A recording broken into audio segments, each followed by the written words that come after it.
All right, Dr. Kelly, let's get our garden ready for the fall. Let's. So where do you want to start with that? Well, I tell you what, when it gets this time of year, you know, when everything is pretty well fried and you're all frazzled, most gardeners are sort of sick at looking at their half dead, dried up plants and they're thinking, oh my goodness, what can I do to make sure that, you know, next spring will be pretty and I'm going to kind of clean up some things and make it look presentable maybe for the holidays, you know. So there's some things you can do to tidy up, as I call it, the fall chores. But I think it's important to remember that sometimes we go a little overboard with tidying up. You know, we rake up all the leaves, bag them up, put them on the curb, we get all the little twigs and branches, and you know, that's gardener's gold. That's you know, you can, what I like to do in my own yard is if the leaves are not falling on my turf, you know, which is not a good thing to leave the leaves on the turf over winter, you know, the warm season, or even on your fescue. You know, you really want to get the leaves off of that because that deprives the grass of the light. And so, and then mat with, you know, water, especially big broadleaf, you know, deciduous trees. So what you need to do is get the leaves off of that part. But for the rest of the beds and the rest of the areas, I really, you know, I mean, leaves and twigs and branches and other kind of little garden debris like that, that's nature's mulch. Yeah, so organic material. Yeah, relax, you know. Sit on the porch and watch the leaves fall and don't worry about it. Besides, if you live in a windy place, maybe they'll all blow over into your neighbor's yard, right? And then you can say, oh, there went my leaves, you know. But then if he rakes them up, so you're still losing out. You need to really, seriously, you know, try to use the leaves and the other kind of debris like that you can to mulch back. Let things, you know, and mulch, I'm going to tell you what, if you want your garden to look like you have put some effort into it, a light smear of mulch, just a smear. You don't have to go get 5 tons of it. Just put a little nice layer of mulch on things, clean up the plants that have pretty much done their thing like our summer annuals. Go ahead and pull those dudes out. And your garden centers now are loaded with pansies and other fall plant mums, the ornamental cabbage and kale, and you can sow like the red mustards and lettuces, you know, things like that that really look good in the fall. I mean, this is the time to be doing that. And if you think, well, gosh, I could just spend a ton of money, you know, planting everything in all the areas that you had your maybe summer annuals, you don't really have to do that. Kind of look at, again, the mulch, and then look at areas in the garden that you want a real focal point. You know, go in the house, look out the windows.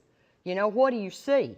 So if you're looking at your dining room table and you look out the window, you know, maybe that's where you want to put that nice grouping of mums or pansies, or even put some container plants out there. Put the things in containers so you can get some height, you know, combinations, and just do focal points throughout the garden. You know, where people look or where the focus needs to be, maybe off your patio. So you don't have to spend a lot of money. You know, light smear of mulch, clean up the plants that look bad, kind of stay away from doing a whole lot of pruning.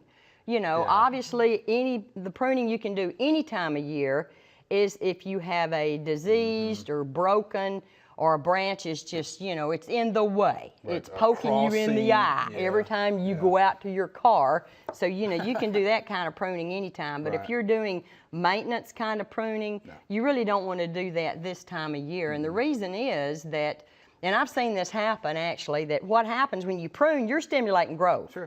That's what pruning does. It stimulates growth. So sometimes if you wait late in the summer, you're going to get really new, tender growth. And if we get an early hard freeze, it's just going to kill that stuff back. And then you got to prune again. That's right. You know, so hold off on the pruning until, you know, late in, you know, in the early spring, or if you've got spring bloomers, you don't want to prune in the early spring either. But anyway, your evergreens that flowering is not such a big deal, that you would prune those in the spring, you know, right before they come out, the big flush.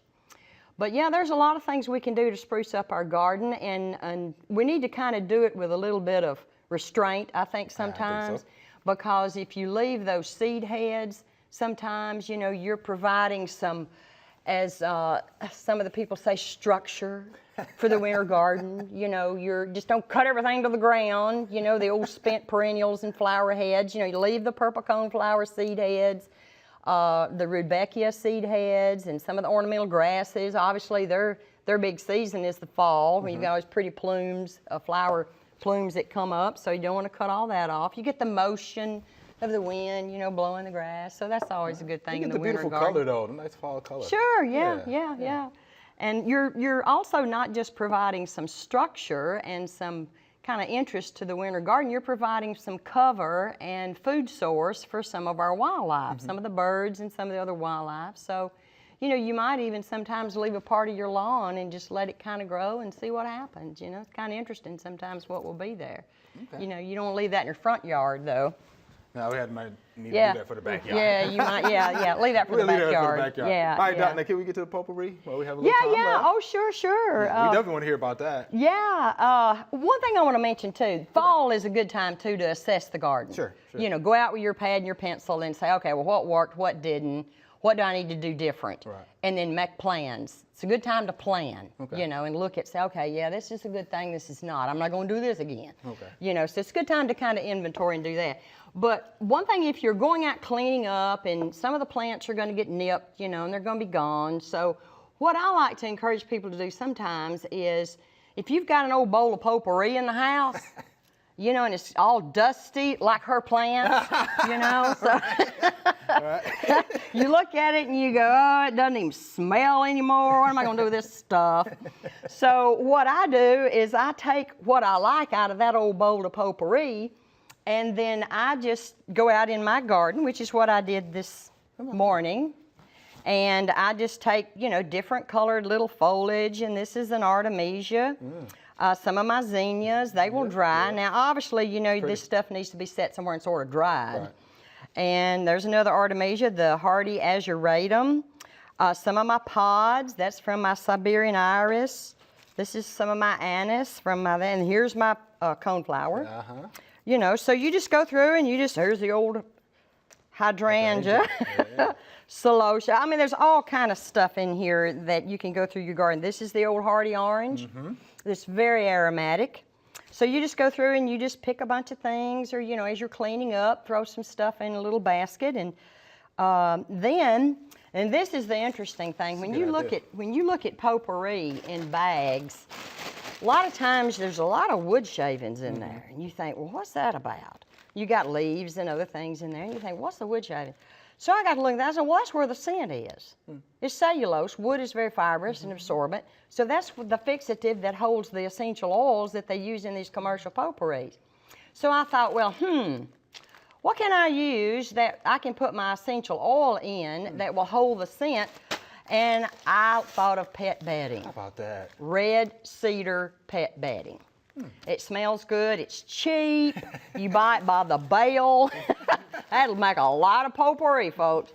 And then you take that, and you put it in a fruit jar, add your essential oil in there. The wood shavings will absorb that over time. And this has been in here 3 years, and it still smells wonderfully well. This is cinnamon and orange.